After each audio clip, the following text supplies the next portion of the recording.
Naomi stood outside the big event hall, her palms damp with sweat. She had saved up for weeks just to buy a dress she felt was decent enough for the night. It was her mother's 60th birthday, a milestone celebration that had the whole city buzzing. Cars lined the street, expensive ones with drivers waiting. She hesitated at the entrance, taking in the bright lights and the sound of laughter pouring out. Her chest tightened, but she whispered to herself, "It's still my mother. I have a right to be here." When she stepped in, the hall sparkled with decorations, chandeliers glittering above. Music played softly in the background. She saw her siblings at the front, well-dressed and glowing as if they owned the world. People clapped, cameras flashed, and her mother sat in the middle of it all, radiant in gold. For a brief second, Naomi imagined walking up, hugging her mother, and saying, "Happy birthday, Mom." But the moment she moved forward, eyes turned. A hush fell over the table closest to her. Whispers spread quickly like fire. Her older sister, Sandra, spotted her first. Sandra's smile froze, then twisted into a smirk. "Well, look who decided to show up," she said loudly, enough for people around to hear. Naomi tried to keep her voice steady. "I just came to celebrate, Mom." Her mother's face hardened, the warmth Naomi prayed for nowhere in sight. "Why are you here?" she asked sharply, as if Naomi were a stranger. Naomi's heart pounded. "It's your birthday. I couldn't stay away." Before she could take another step, her brother Paul stood up. He waved at the security guards near the door. "She doesn't belong here. Remove her." Naomi froze. "What? I'm your daughter too," she pleaded, looking at her mother. "I'm family." But her mother's eyes slid away, cold, unbothered. She said nothing. That silence cut deeper than any words. The guards came closer, their expressions firm. Guests turned in their seats, curious, entertained even. Phones lifted, some already recording. Naomi shook her head in disbelief. "Mama, please, don't do this. Not in front of everyone." Sandra laughed softly, whispering to the woman beside her, "She always wants drama." The guards reached for Naomi's arms. She pulled back, her voice cracking. "I'm not here to cause trouble. I just wanted to say happy birthday." But no one stepped in for her. Not a single relative, not even her cousins, dared speak. The hall felt like it was spinning. Her feet dragged against the polished floor as the guards pushed her toward the exit. Guests stared, some pitying, others enjoying the scene. Naomi's cheeks burned with shame. She could still see her mother's golden dress in the distance, shining under the lights, while she was shoved out like an intruder. Outside, the night air hit her hard. She stumbled but caught herself, tears blurring her vision. For a moment, she wanted to collapse and never get up. But then anger rose through the humiliation, sharp and burning. She wiped her face with the back of her hand. "This isn't over," she whispered to herself. "They think they've won, but they don't know me yet." And with that vow echoing inside her, she walked into the darkness, alone but unbroken. Naomi lived in a small 2-bedroom apartment on the edge of town. The building was old, the paint on the walls chipped, and the pipes groaned whenever she turned on the tap. But it was home for her and her little girl, Tammy. At night, when Naomi tucked her daughter into bed, she would tell her, "We may not have much, but we have each other." Those words carried her through the hardest days. Her life had always been different from her sibling. While they grew up under the comfort of money and connections, Naomi had chosen love. At 22, she fell in love with a man her family disapproved of. He was kind, gentle, but not rich, not their kind of man. Her father had warned her that life would be hard if she left the family's support, but Naomi believed in building her own happiness. That decision marked her as the black sheep. When her husband passed away suddenly, she was left alone with a baby to raise. She worked whatever jobs she could find, receptionist, cashier, cleaner, always hustling to keep the rent paid and food on the table. Her siblings never reached out to help. Sometimes they would even mock her when she came around, dressed in simple clothes while they flaunted designer labels. Yet despite everything, Naomi still carried love for her mother. There were nights she remembered her childhood, when her mother used to braid her hair and sing to her softly. Back then, before money poisoned everything, she felt wanted. That memory kept her hope alive. Even after years of silence, even after being pushed aside, she believed there was still a part of her mother who loved her. That hope was why she went to the birthday party. Her siblings had always been different with her. Sandra, the eldest, carried herself like a queen. She had married into more wealth and never let Naomi forget it. Whenever they crossed paths, Sandra's words came sharp like knives. "You chose your poor life," she would say. "Don't expect us to fix it." Paul, her younger brother, was arrogant in another way. He controlled most of the family businesses after their father's death and acted like he was untouchable. He would brag about the cars he drove, the trips he took, and sneer when Naomi mentioned the price of school supplies for her daughter. They didn't just ignore her struggles, they used them against her. Once, when Naomi tried to visit her mother, Sandra stopped her at the gate. "Don't bring your problems here. Mom doesn't need your drama." Another time, Paul laughed when Naomi asked if her mother could at least see Tammy. "You want mom to babysit your child? You're unbelievable." Those words stung, but Naomi swallowed her pride. She didn't want to fight. She only wanted her mother's love. Naomi's daughter noticed the distance too. Tammy was just 8, but children saw more than adults liked to admit. "Mommy," she asked one evening while doing her homework at their small kitchen table, "why doesn't Grandma visit us?" Naomi forced a smile. "Grandma is busy, sweetheart." Tammy looked unconvinced. "But she visits Aunt Sandra and Uncle Paul." Naomi's chest tightened, but she only kissed her daughter's forehead. "One day, things will be better." Naomi often worked late into the night, her hands aching, her back sore. She dreamed of something better, not just for herself, but for Tammy. She wanted her daughter to know she was loved, even if the rest of the family turned their backs. What hurt Naomi most wasn't the money she lost when her father passed, but the way her mother chose sides. It felt like her mother had been convinced that Naomi didn't matter anymore. Still, whenever Naomi saw her mother's picture in the papers, smiling at charity events or cutting ribbons at business opening, her heart ached. That was her mother, kind to the world, cold to her own daughter. Naomi prayed it wasn't real, that it was all a misunderstanding, that maybe one day her mother would open her arms again. Even after the humiliation at the birthday party, Naomi couldn't erase that deep need for her mother's approval. No matter how cruel her siblings were, no matter how much the family pushed her away, a part of her still believed in the bond between a mother and child. That hope, fragile as glass, was the only thing that kept her from giving up completely. A week after the birthday humiliation, Naomi sat at her small dining table with unopened letters scattered around. Most were bills, but one envelope stood out. It carried the name of her father's lawyer. Her heart skipped. She hadn't spoken to that man since the funeral years ago. Hands trembling, she tore it open and read. The letter explained that her father's estate had finally been settled, and the will had been read. Naomi was shocked. No one had told her there was even a reading. She stared at the page, her eyes burning as the words sank in. Her name was missing. Everything, properties, businesses, accounts, was divided between Sandra and Paul. Naomi was completely cut out. She dropped the paper, breath heavy. Her father had loved her, she was sure of it. He had promised that no matter what happened, she would never be abandoned. She remembered sitting with him on the veranda as a little girl. He had told her, "Naomi, you are my daughter, my blood. No one can take that from me." But now it looked like someone had. The next morning, she went straight to the lawyer's office. He was polite but distant, as if he knew this moment was coming. Naomi asked the only question that mattered. "Why was I left out?" The lawyer sighed. "Your father's original will included you, but a new will was signed a few weeks before his death. That one left everything to your sibling." Naomi's chest tightened. "That doesn't make sense. My father would never do that. He cared about me." The lawyer hesitated, then lowered his voice. "I shouldn't say this, but there were whispers that your siblings pressured your mother, and she influenced your father's decision when he was already very ill. Some of us suspected foul play, but without proof, nothing could be done." Naomi sat frozen. Sandra and Paul. It made sense. They had always treated her like she didn't belong, like she was less than them. And her mother, could it be true that her own mother helped push her out?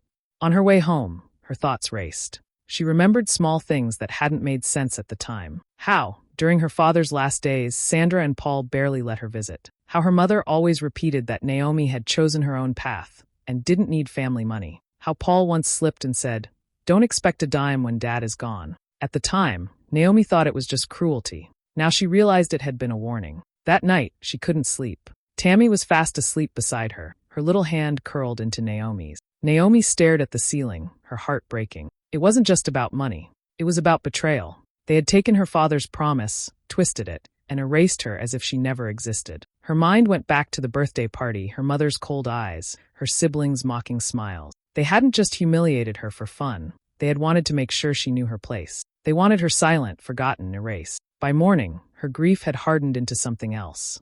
She looked at her daughter, eating cereal at the table. Tammy's eyes were bright, innocent, full of questions about the world. Naomi knew she couldn't just let this go. If she accepted this, she was teaching her daughter that cruelty wins, that lies and greed go unchallenged. Naomi whispered to herself, "I won't let them get away with this." For years, she had swallowed their insults, avoided conflict, prayed that love would be enough to change them. But this was too much. Her father's legacy was not just money. It was proof that she mattered. They had stolen that from her, and from her child. She stood in front of the cracked mirror in her bedroom, her reflection weary, but determined. "I may not have their power or money," she said softly, "but I have the truth, and I will fight." Naomi didn't know yet how she would do it, but she felt a fire she hadn't known in years. They thought she would stay quiet, that humiliation would break her. Instead, it had given her strength. This was no longer about being accepted. This was about justice, about reclaiming her voice. And for the first time in a long time, Naomi believed she could win. Naomi tried to do things the gentle way first. She went to her mother's house one afternoon, standing at the tall iron gate. The guards stared at her like she was a stranger. When she asked to come in, one shook his head. "Madam said you are not allowed." Her chest tightened. "Please, just tell her Naomi is here. I only want to talk." The guard hesitated but finally walked inside. Minutes later, he returned with a short reply. "She says she has nothing to say to you." Naomi's throat burned. She wanted to argue, to push past, but she also knew it would only give her siblings more reason to call her desperate. She walked away slowly, her shoulders heavy. Each step felt like she was sinking deeper into quicksand. The very next week, Sandra called her. It was the first time her sister had spoken to her in months.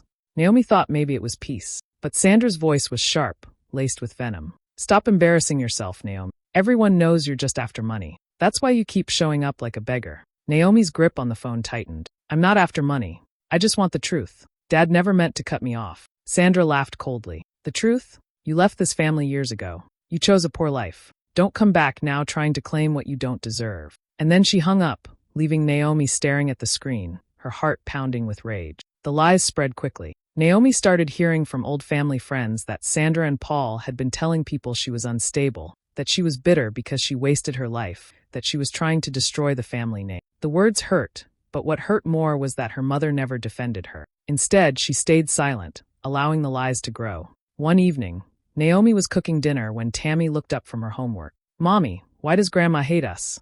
The words hit Naomi like a knife. She dropped the spoon she was holding, her hands trembling. "Who told you that?" she asked gently. Tammy looked down at her notebook. "At school, a girl said she saw Grandma at the party. She said Grandma loves Aunt Sandra's kids. Why doesn't she love me too?" Naomi knelt in front of her daughter, tears filling her eyes. "Oh baby, Grandma doesn't hate you. Sometimes adults get confused. Sometimes they forget what's important. But you are loved. You are my whole world." Tammy pressed her lips together. "I just wanted Grandma to hug me, like she hugs them." Naomi pulled her close, holding her tightly, her heart breaking. In that moment, Naomi knew this fight was not just for herself. It was for her child, who deserved better than rejection and silence. Soon the legal letters began. Naomi received notice that her siblings had filed to officially register all her father's businesses in the lawyer she had spoken with warned her that if she didn't act fast, she would lose every right forever. She couldn't afford the top lawyers her siblings could hire, but she found a small firm willing to take her case. They believed there might be fraud behind the sudden change of will. The battles were exhausting. Court dates, paperwork, endless meetings. Sandra and Paul showed up to hearings dressed in expensive suits, their lawyers surrounding them like soldiers. They acted as if Naomi was invisible, as if she didn't even share their blood.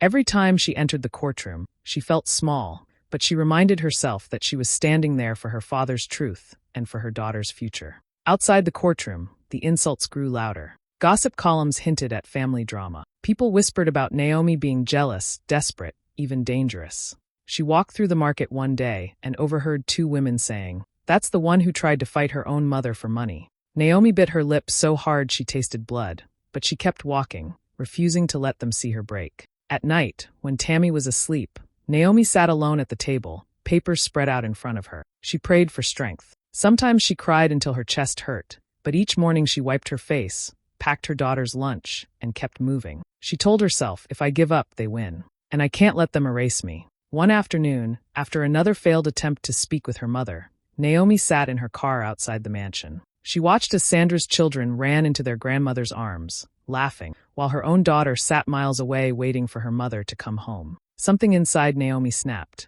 She had begged, she had cried, she had tried to reason. None of it worked. Her reflection in the rearview mirror showed a tired face, but also eyes burning with a new kind of fire. She whispered to herself, "No more begging. No more waiting for love they won't give. If they want to fight, I'll give them one." That night, she held Tammy close and kissed her forehead. "Mommy's not going to let anyone make us feel small again," she promised. "We're going to stand tall, no matter what." Naomi didn't know how much pain still lay ahead, but in that moment, she felt a strength rise that she hadn't felt in years. For the first time, she was no longer the outcast hoping for scraps of love. She was a mother, a daughter, and a woman ready to fight for her dignity.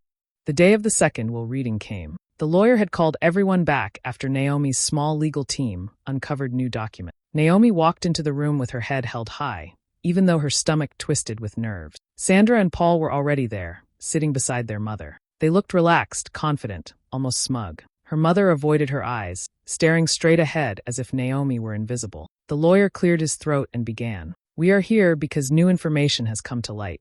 Before we proceed, I must remind everyone that this is an official matter. Please remain respectful." Sandra leaned back in her chair, arms crossed. "Let's get this over with. Naomi is just wasting everyone's time." Naomi's hands shook, but she placed a folder on the table. "Before Dad died, he signed a new will. But what no one told me is that his signature was not his own. I have proof." Paul scoffed. "Proof? You think you can outsmart us?"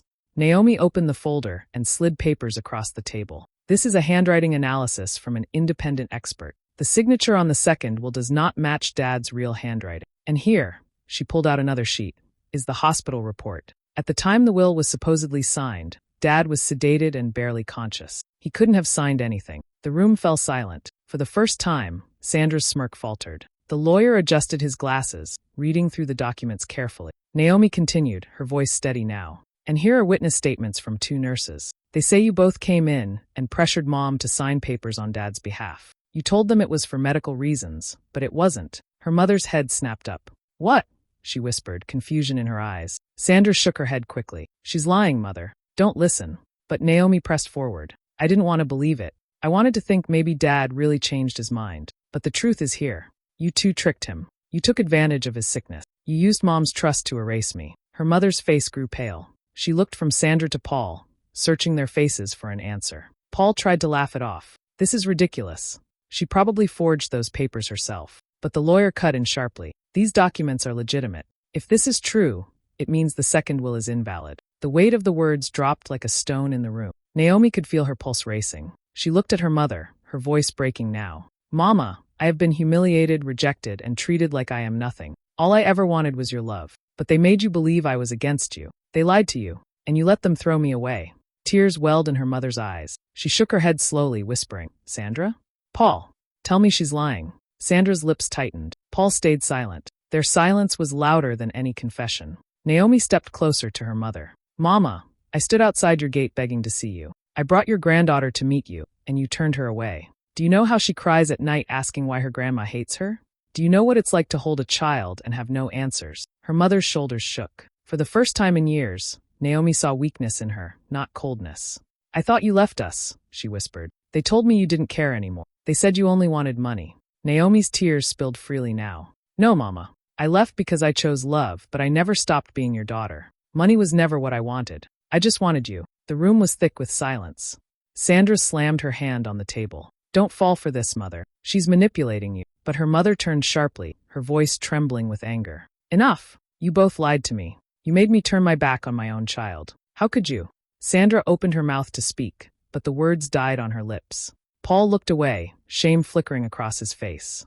Naomi's mother stood, her body trembling. She reached for Naomi's hand with shaking fingers. "Forgive me," she said through sobs. "Forgive me, Naomi. I didn't see the truth." Naomi broke down, leaning into her mother's arm. It was the embrace she had dreamed of for years, warm and desperate, filled with regret. For a moment, the pain melted, replaced with a fragile kind of healing. The lawyer cleared his throat again, but softly this time. "Given this evidence, the court will reopen the case. Naomi, you will be restored to your rightful place in the inheritance." Sandra's face twisted with rage. Paul buried his face in his hands, but Naomi didn't even look at them. Her focus was only on her mother, who clung to her like she was afraid to let go. For the first time since her father's death, Naomi felt seen. Not as an outcast, not as a mistake, but as a daughter. The weeks after the confrontation were heavy but different. For the first time, Naomi was no longer walking with her head down. The legal process moved forward, and though it would take time to settle everything, the court recognized that she had been wrongfully cut out. She had finally been given back her place. Sandra and Paul tried to fight, of course.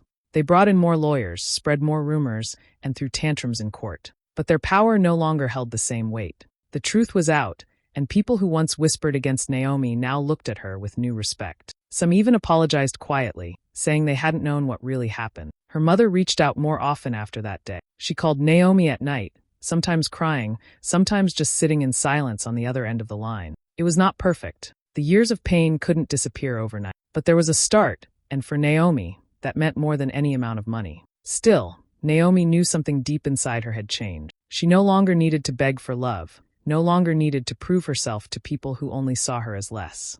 She had walked through humiliation, rejection, and lies, and she had come out standing. That strength belonged to her alone. One afternoon, Naomi sat in the little apartment with Tammy, folding laundry. Her daughter looked up with a curious smile. "Mommy, are we rich now?" Naomi laughed softly, shaking her head. "Not yet, sweetheart. But we're rich in something better. We're free." She meant it. Even though her share of the inheritance would help her, she no longer saw it as the goal. What she wanted was peace. She had spent too many years waiting for her family's approval, for her mother's arms to open, for her siblings to accept her. Now she realized she didn't need any of it to be whole. Naomi began making small changes. She found a better school for Tammy, one where her daughter would not feel like she was less than us. She also started taking evening classes herself, determined to build skills that could help her start a small business. Each day felt like a step toward a life she was creating with her own hands, not one defined by her family's shadows. Her mother visited once, quietly, almost shyly. She sat on Naomi's worn couch and looked around the little apartment. Tears filled her eyes. "I should have been here years ago," she said. Naomi placed a cup of tea in her hands and replied gently, "You're here now." There was no anger in her voice anymore, only a tired kind of peace. Sandra and Paul, on the other hand, cut themselves off completely. They couldn't face Naomi, couldn't stand the shift in power. They stayed in their world of pride and bitterness. And for the first time, Naomi was glad. She didn't need them in her life. The ties that once held her down were broken. Late one evening, Naomi stood at her small balcony, looking out at the city lights. The air was cool against her face, and she thought about the long road behind her. The humiliation at the birthday, the cruel words, the lies in court. Every wound had shaped her into someone stronger. She whispered to herself, "I am not their victim anymore. I am my own woman." Inside, Tammy called out, "Mommy, come tuck me in." Naomi smiled and went back in, her heart lighter than it had been in years. She realized that true victory wasn't in court documents or money. It was in reclaiming her dignity, in raising her daughter with love, and in finally believing she was enough. The sky was gray the morning Naomi went to the cemetery. She carried a small bouquet of white flowers, the kind her father used to love planting in their old garden. The path was quiet, only the sound of her footsteps and the rustle of leaves in the wind. When she reached his grave, she knelt down slowly. The stone was cool under her hand as she traced his name carved deep into it. For a moment, the weight of everything came back. The nights she cried alone, the humiliation at the party, the pain of being cut out. But instead of breaking her, those memories now felt like proof that she had survived. "Daddy," she whispered, her voice soft but steady. "They tried to erase me. They tried to make me feel like I didn't belong. But I fought. I stood tall. Just like you told me when I was little, I didn't let anyone take my worth away." Her eyes filled with tears, but they were not only sad. They were full of release. "I will honor you, not by chasing after people who reject me, but by building a life filled with love. I'll raise Tammy to know her value. And I'll live free, not tied to bitterness or fear." The wind picked up gently, brushing against her face, almost like a touch of comfort. Naomi placed the flowers at the base of the stone, her hands lingering for a final moment. Then she stood, wiping her eyes, and looked up at the wide sky. The pain would always be part of her, but so would the strength she had found. She turned and began walking down the quiet path, her steps light, her shoulders straight. For the first time in years, Naomi's heart carried peace. And as she walked away, she knew she was finally free. Hey besties, thanks for staying till the end of Naomi's emotional journey. Imagine showing up at your mom's birthday, only to be dragged out like a stranger. Heartbreaking, right? But betrayal can also spark strength, and Naomi found her. If you enjoyed this family drama and redemption story, don't forget to like, share, drop a comment, and subscribe for more powerful stories. See you in the next one. Bye.